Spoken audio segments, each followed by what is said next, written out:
The Steelcase Leap and Gesture are two of the most popular office chairs on the planet, and each ranked highly in the Steelcase lineup, but also against other chairs like the Herman Miller Aeron and Embody, Hayworth Fern, and their Zodi chair.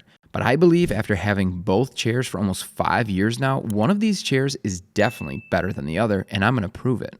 When spec'd out similarly, these two chairs do still have a price gap between them. The question I always ask myself is why? Now, there's definitely a minimum setup for both chairs that I would recommend for anyone looking at these two. The Leap would be set up like this. No headrest, honestly not worth the $199 upgrade since it isn't really a great headrest. Standard upholstery options, the black on black frame because the price jumps on the platinum or chrome options, 4-way armrest at a minimum, and adding in that height adjustable lumbar, and then standard casters unless you have a hard surface floor.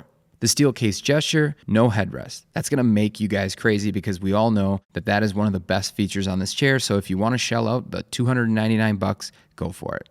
Shell back, most go with the wrap back, but we're trying to be price conscious here. Standard upholstery, black frame, not as significant of a price jump as the Leap because it doesn't have the chrome option, but without question, you need to go with those 360-degree arm option. The additional lumbar support, maybe, because honestly, we'll talk about more of this later on. I'm not sure it's worth the money. And then standard casters, again, unless you have hard surfaces. Both the Leap and Gesture have similar functionality, but are operated in very different ways. Now, the minimum requirements, in my opinion, to be a high-performance ergonomic chair for a wide group of people is as follows. First, a seat sliding function to adjust for shorter or longer legs. A widely adjustable armrest set to, again, adjust for a wider range of people. Adjustable lumbar to really fine-tune and fit the lumbar where it fits best for you. Back limiting or tilt lock functionality so that you're able to recline to a position that's comfortable for you. And last would be some flexibility in the frame. While it's not required, I think it is definitely a nice to have to allow you to move around throughout the day. When we look at the Leap first, the seat slider is pretty much what you'd expect. It moves easily from different positions. It's really nothing special. The 4-way arms, though, are pretty incredible and might be only second place to the Gesture. The live back technology paired with the height adjustment is a top-of-the-line feature for the lumbar support on the Leap, and their 5-position back limiter feature is also really nice for promoting movement since it doesn't lock you into a reclined position, instead allowing you to move forward and back to a predetermined position in that backrest recline. And then lastly, there is plenty of flexibility through the seat and back and is one of the real reasons why people truly love the Leap chair. Now, when we look closer at the Gesture, the seat slider on this one is actually quite intuitive. As you rotate the knob on the side of the chair, the seat will slide with you while you're seated in that chair, giving you more options and making it much easier to understand what fits you best while you're actually sitting in the chair. The cantilever arms are truly one of a kind as well, and they will get closer to you than the Leap chair. The 5-position back limiting feature on the Gesture is almost exactly the same as the Leap, and there's definitely not nearly as much flexibility in the back or seat on the Gesture.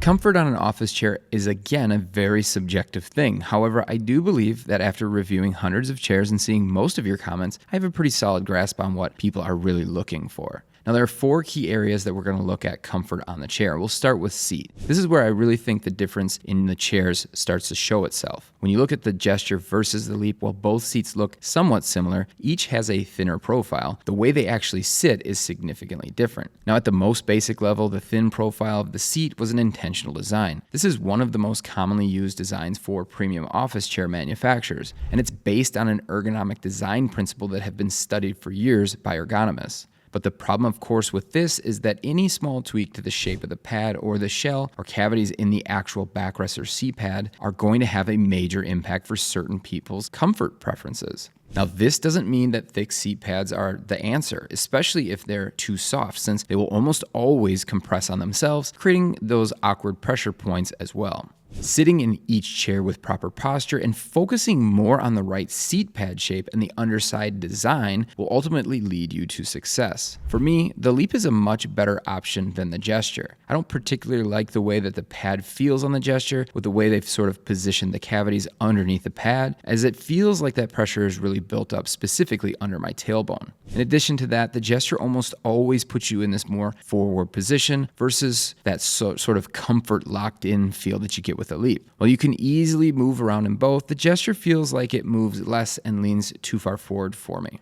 The Gesture has designed and developed one of the best armrest sets in the industry, so I'm going to give it credit where it's due. The cantilever design sits in its own category, to be quite honest. They pivot out wide, they pivot down low, and they also hug your body, allowing you to use them for mobile devices really better than any arms that I've tested. But the Leap 4-way arms are actually my preferred armrests. I don't need my arms to move that much, and while some might disagree, I believe the Gesture arms tend to move easier than the Leaps, requiring me to reposition them on occasion. If it's about the pads themselves, the Leap pads are the more comfortable of the two in my opinion, with the slightly softer pads. Moving on to the backrest, both of these chairs honestly are quite a bit different, and the pick here is very obvious in my opinion. While both have some form of live back technology, a term coined by Steelcase, the Leap, in my opinion, has much more movement and flexibility. Even when you have the height adjustment lumbar feature on the Gesture, it still doesn't produce a lot of lower support for my liking, and to be honest, it's sort of an option that I think you could go without. The Leap, on the other hand, has a ton of flexibility through the back. When you do the Russian twist, it's quite obvious how different they are. Now, if you're someone like me who enjoys a good amount of lumbar, the Leap definitely wins here as well, with the lumbar tension knob that increases that curve in the lower backrest, and when paired with the height adjustable lumbar, should be more than enough for most of us lumbar hungry folks. Now lastly, the fourth thing we're going to look at for comfort, headrest. Honestly, no competition here. Avoid the Leap and definitely buy the Gesture.